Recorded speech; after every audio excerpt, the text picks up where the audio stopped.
Guys अहिले चाहिँ हामी घाँस काट्न जाँदैछौँ होइन, भाउजू र म। भाउजू चाहिँ अगाडि हिँड्दै हुनुहुन्छ। कस्तो यो झार हौ, राम राम राम राम राम। मकै चाहिँ सबै काटिसक्नु भयो ठुलो मम्मी भाउजू दाइ मिलेर। भाउजू घाँस चाहिँ कता छ हौ?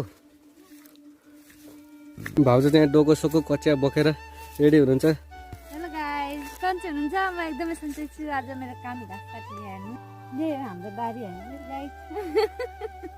ल जाउँ न त घाँस काटौँ। देख्न सक्नुहुन्छ हाम्रो चाहिँ घाँसबारी यही हो गाइस। यता पनि छ घाँसहरू, त्यहाँ टन्नै छ रुखसुखहरू यताउति। यो चाहिँ हाम्रो कल्पना माइजीहरूको बारी हो।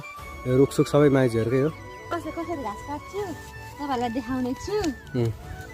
तपाईँहरू पनि हेर्नुहोस् होला। हजुरहरू काट्नुहुन्छ है, काट्नुहुन्न होइन। हामी त किसान मान्छे है, हो हामी त घाँस काट्नु सक्छौँ।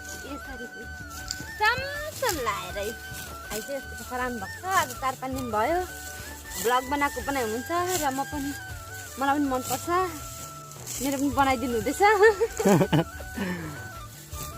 अनि हाल्नुहुन्छ हाम्रो दाइलाई भनेपछि मनै पर्दैन भ्लग बनाएको। भ्लग बनाए जसरी मन पर्दैन, तर मलाई चाहिँ मनपर्छ। मलाई चाहिँ बनाउन आउँदैन है गाई। भाउजूलाई चाहिँ भ्लग बनाउन आउँदैन होइन। म चाहिँ एक्सपर्टै भइसकेँ क्या हो, मलाई चाहिँ त्यस्तो लाग्छ। त्यही भएर चाहिँ मेरो भिडियोमा अलिअलि भ्युज जान्छ, 400-500। सबैले माया गरिदिनु होला गाई। सबैले माया गरिदिनु होला। भाउजूले पनि भनिहाल्नु भयो। अब चाहिँ हामी घाँस सास यहाँ काट्ने रमाइलो तरिकाले भाउजूले काट्नुहुन्छ, मलाई चाहिँ आउँदैन। अब यो डोको भरिसकेपछि म तपाईँहरूलाई देखाउँछु है। फाइनली गाइज हाम्रो चाहिँ घाँस पनि डोको पनि भरिसकेछ। अगाडि देख्न सक्नुहुन्छ डोको चाहिँ भरिसकेको छ। भाउजूले चाहिँ अझै काट्दै हुनुहुन्छ, भरिएको छैन र? भरिसकेछ गाइज। अब आज यति एक डोको घाँस काटेपछि भाउजूले आजलाई काट्नु पर्दैन, अब एकैचोटि भोलि।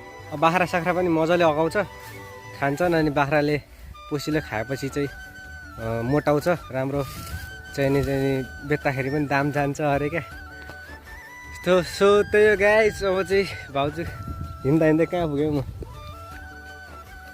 अब गर्मी पनि धेरै भइसक्यो यहाँ होइन, देख्न सक्नुहुन्छ कति धेरै घाम छ। अब भिडियो मन परेमा लाइक कमेन्ट सेयर गर्नु होला।